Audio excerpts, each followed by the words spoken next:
السلام عليكم، مرحبا بكم غالياتي، وش راكم؟ ان شاء الله تكونوا بخير وفي احسن الاحوال. اليوم قررت نهضر بصوتي الحقيقي، حابه نكون على طبيعتي معكم غالياتي. يلا نبدا وصفه اليوم مع بعض، وما تنسونيش غالياتي باللايك وزر الاشتراك. حبيباتي الغاليات، اليوم راح نديروا وصفه نتاع الكراشط كيما راكم تلاحظوا. هنا غسلناهم نقيناهم درناهم شويه في خل والماء، ومن بعد صفيناهم وخليناهم يقطروا. نبداو مع بعض. هنا بعد ما وجدنا الكرجات نتاعنا كما راكم تلاحظوا، نقيناهم وغسلناهم كما قلت لكم. هنا نزيدوا الطماطم نديروا كميه مليحه. هنا غسلناها وجدناها، درك نقصوها نديروها في الاشوار تترحى لنا، ونقول لكم واش نزيدوا التوابل تاعنا معها. البنات بعد ما رحينا الطماطم تاعنا كما راكم تشوفوا، هنا خلوها هنا في الميكسور. هنا الكراج تاعنا كما راكم تلاحظوا فيهم غالياتي، ندير لهم الملح، ندير لهم الملح. البنات الكراش تاعكم ولا الجنحين ولا اللحم، ماذا بكم ديروهم في الليله من قبل بالملح، وخليهم ليله كامله بالصباح تلقاهم واجدين. هنا درنا لهم الملح، نزيدو نديرو لهم شويه فلفل كحل ماشي بزاف. هنايا البنات واش نزيدو نديرو لهم الرند كميه تكون مليحه. هنا نديرو لهم الرند كما راكم تلاحظوا، انا درت كميه مليحه رند مليح. هنايا البنات نديروهم في الكوكوطه تاعنا يطيبولنا كما راكم تلاحظوا، يطيبولنا يعني مليح، مش نص طياب، يطيبوا مش لدرجه انهم يتشخشخوا، يطيبوا ونديروهم يطيبوا في الكوكوطه على نار، ومن بعد نرجعوا نديروا لاصوص مع بعض.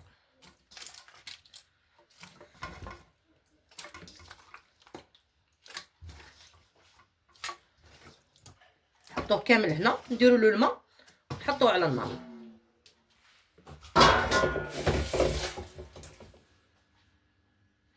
هنا البنات درنا لها الماء، وصلنا الماء حتى لهنا باش ما تفيضلناش. هنا نغلقوا عليها هكا برك، نحطوا الصفاره على الجنب ماشي فوقها. كي تهز الغليه نقفلوها ونديروا لها الصفاره، لازم حتى تهز الغليه باش ما تفيضلكمش. هنايا البنات نرجعوا لاصوص تاعنا اللي يكون معاها. هنا نجيبوا كروانه كيما هكا، عفوا نجيبوا كروانه كيما هكا، نديروا فيها الطماطم تاعنا. بسم الله، كما راكم تلاحظوا نجيبوا الطماطم تاعنا نديروا كما راكم تلاحظوا، نديروا الطماطم تاعنا، نزيدوا له الملح، نزيدوا له شويه ملح، ما تكثروش باش ما تجيكمش مالحه. نزيدوا له التوابل اللي هو راس الحانوت، هنا نديروا نص تاع كزبر، نص مغرفه صغيره، نزيدوا راس الحانوت، نديروا راس الحانوت كما راكم تلاحظوا غاليتي. هنا نديروا مغرفه هكاك تكون نص مغرفه كبيره تاع اكل. هنا نزيدوا نديروا فلفل الكحل كما راكم تلاحظوا هنا غاليتي، نديروا فلفل الاكحل. والحاجه اللي بقات لنا هي الزنجبيل، حنا نعرفوا بلي الدجاج يحب الزنجبيل كما تلاحظوا. عفوا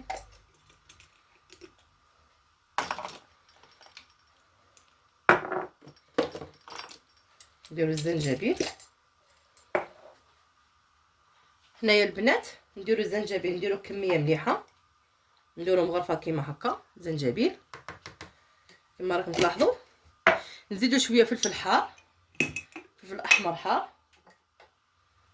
كيما هكا باش تجينا مليحه. نزيدوا لها شويه زيت مش بزاف. نزيدوا لها الثوم. هنايا البنات الثوم نديروا كميه مليحه كما راكم تلاحظوا. نزيدوا شويه، ديري واحد الا كان عندك الريصان ديري دماغ، ولا كان عندك هكا الملحيه ديري زوج مغارف كما راكم تلاحظوا. هنا نخلطوا كلشي مع بعض كما تلاحظوا، هنا نخلطوا كلشي هكا مع بعض.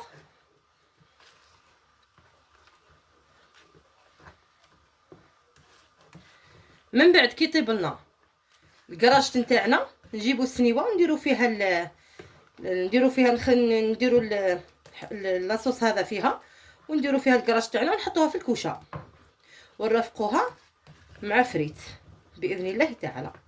هنايا البنات كي طيب لنا الكراج تاعنا نرجع لكم. حنا لاصوص تاعنا رانا وجدناه مع بعض، نحطوه هكا على جنب. كي طيب لنا الكراج نرجع لكم.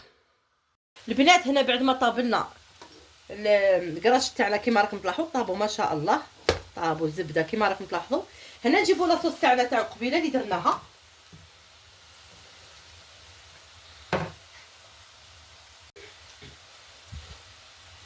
هنايا البنات نديروا لها لاصوص كيما راكم تلاحظوا، نديروا لها لاصوص هذا كامل باش تجي بنينه وتشرب في عقلها وتجينا كيما نقولوا حنا يجيو طريين ما يجيوش يابسين.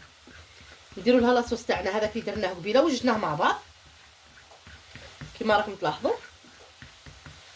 حنايا البنات نحركوا هكا مليح باش يدخل لها لاصوص، ومن بعد نديروها في السني تاع الكوشه ولا الفرن ولا الوحده واش عندها.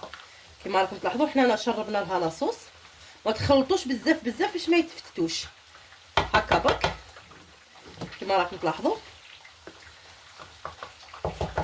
حنايا البنات نديروا لها نزيدوا لها شويه زيت كيما هكا. نجيبوا السني تاعنا هكا نحطوه هنا، نجيبوا سنيوه شويه كبيره باش تطيب في عقلها.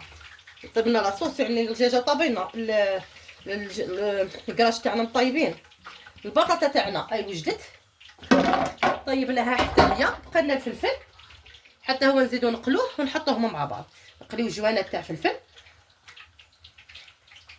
البنات انا نحطو في الكوشه يطيب لنا لاصوص، كي يطيب لنا نرجع لكم. اللي حبت دير جوانات نتاع الفلفل تحطهم كيما هاك كيما هكا يطيبوا لها هنا يجيو علامه كيما هكا. نحطهم هكا نمسحوهم شويه زيت كيما راكم تلاحظوا، نمسحوهم بشويه زيت ولا نرشوا عليهم هكا شويه زيت كيما راكم تلاحظوا. غالياتي هنا يجيكم طبق ولا اروع كيما راكم تلاحظوا. هنايا البنات نحطوه في الكوشه كي طيب نرجع لكم تشوفوه في صحن التقديم باذن الله تعالى.